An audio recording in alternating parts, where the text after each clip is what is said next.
speech. This speech is by Keith Crossley, and I'll read what we got here for him. Keith has been a member of Toastmasters for 3 months, and his speech will be 5 to 7 minutes. It's actually going to be 6 to 8, sorry. Okay, 6 to 8 minutes. It is titled, How Bad Do You Want It? Let's give it up for Keith Crossley. How bad do you want it? Before I begin, we had someone walk in who I don't recognize. Tell me your name. My name is Samantha. Samantha, perfect. Well, welcome. Are you visiting today, or? I'm visiting. Awesome. This is my first experience here.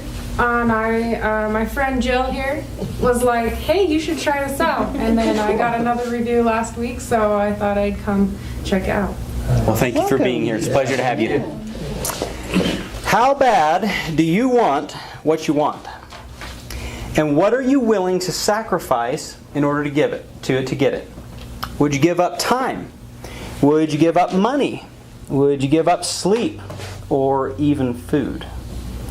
How bad do you want what you want?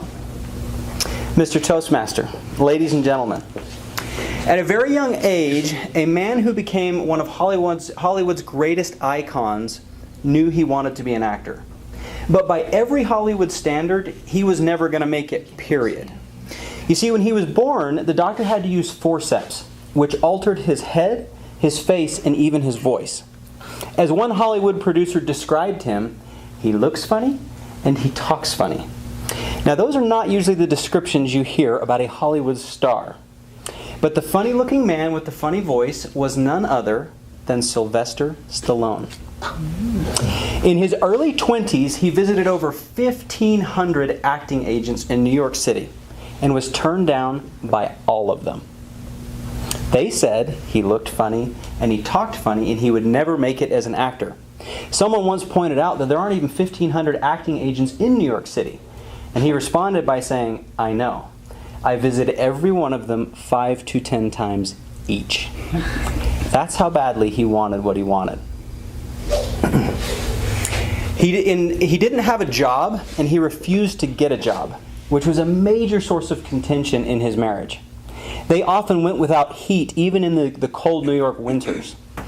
He said that he wouldn't get a job because it would rob him of his hunger to go for his real dream. After repeated rejection, he finally landed a role in a movie. To tell you how glamorous it was, the movie was seen by almost no one, and his role was to play that of a thug who got beat up for 20 seconds. He didn't have a single line in the entire movie. And the way that he got the role in the first place is he badgered an acting agent. He visited him one evening, and the man rejected him. He stayed at his office overnight until he came back the following morning. And so it was out of guilt and out of pressure that he gave him a meaningless role in a meaningless movie. With no job and no acting career, you can imagine that money was pretty tight. Things got so bad that he actually pawned off his wife's jewelry just to pay the bills. He jokingly says that there are a few things in a man's life he should never do, and one of them is do not sell your wife's jewelry. They actually got divorced a short time later. He no longer had a wife, he had no money, he had no job, and he felt like all he had left was his best friend, which was his dog. The only one on earth who would love him unconditionally. But he didn't even have the money to feed his dog. He describes that one of the worst days of his life was the day that he tried to sell his dog for $50 to a stranger outside of a liquor store. A man offered him $25. He was so desperate for money that he took the deal, and he sobbed all the way home because he had to give up his dog. 2 weeks later, he's sitting in front of a TV screen watching a boxing match between Muhammad Ali and a man named Chuck Wepner. Muhammad Ali was clearly the superior fighter, and Chuck was taking a beating. But Chuck kept coming back. He'd take a punch and he'd get right back up. He'd take a punch and he'd get right back up. Sylvester was so inspired that he walked home, and for the next 20 straight hours, he wrote an entire movie script. And the title? Rocky. He was all excited, thinking this was his big break. He's finally got his ticket to stardom. He goes to visit to sell his script to a bunch of movie producers. He visits over 10 movie producers, all of whom say the script is terrible. They told him the writing was childish. They told him it was predictable, that it would never go anywhere. And he had no business writing or being an actor. Finally, one producer actually likes the script. He offers Sylvester Stallone $125,000 to buy the script. Sylvester says, "That's great, but there's one condition. I need to be the lead actor." The movie producer laughed at him and told him he looked funny and he sounded funny. He had no business being an actor, but he might be able to make it as a screenwriter. He said, $125,000, take it or leave it. The man who sold his dog for $25 walked away from $125,000. How bad do you want what you want? And what are you willing to do to get it? Will you give up time? Will you give up money? Will you give up sleep? What about food? How bad do you want what you want? Several weeks later, the man called him back. And he said, "I don't think this movie's going to go anywhere, but I still want to buy the script. I'll give you $250,000. But you can't be the leading man." Sylvester Stallone once again tells the man, "I'm sorry, but I can't accept that deal." He says, "I'm going to make you one last offer. I'll give you $325,000 for the script, but you can't be the lead actor." The man with no job, no money, no wife, and no dog once again walks away from $325,000. A few days later, the man calls him back and he said, "I can see that you're hell-bent on starring in this movie.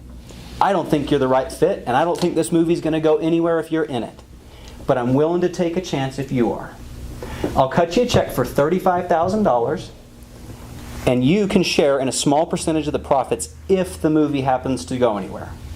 Sylvester Stallone accepted the deal. With $35,000 in hand, guess where the first place he goes is? The liquor store. He waits outside the liquor store for 3 straight days until the man who bought his dog shows up. He explains to the man that he was broke and he was desperate, but that dog was his best friend, and he wanted him back. He offered the man $100, and the man said no. He said, "But that's 4 times what you paid for him." He says, "I know, but I've really grown attached to this dog." Sylvester said, "How about I give you $500 for the dog?" The man still says no. He offers the man $1,000, over 40 times what he'd invested to buy the dog, and he still turns it down. As you can imagine, Sylvester's been pretty accustomed to hearing the word no in his career thus far, and it doesn't even faze him. He continues to negotiate with the man until they find a deal. $15,000 for the dog. And the man wants a cameo appearance in the movie.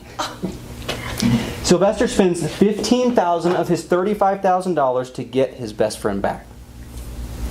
The movie Rocky cost $1 million to make, and as we all know, Sylvester Stallone was the lead actor. It went on to gross over $200 million. And true to his word, Sylvester arranged for that man to have a cameo appearance in the movie Rocky. And the dog in Rocky is none other than Sylvester's dog, his best friend, that cost him $15,000. As we all know, the man with the funny face and the funny voice went on to become a Hollywood icon. How bad do you want what you want? And are you willing to sacrifice to get it?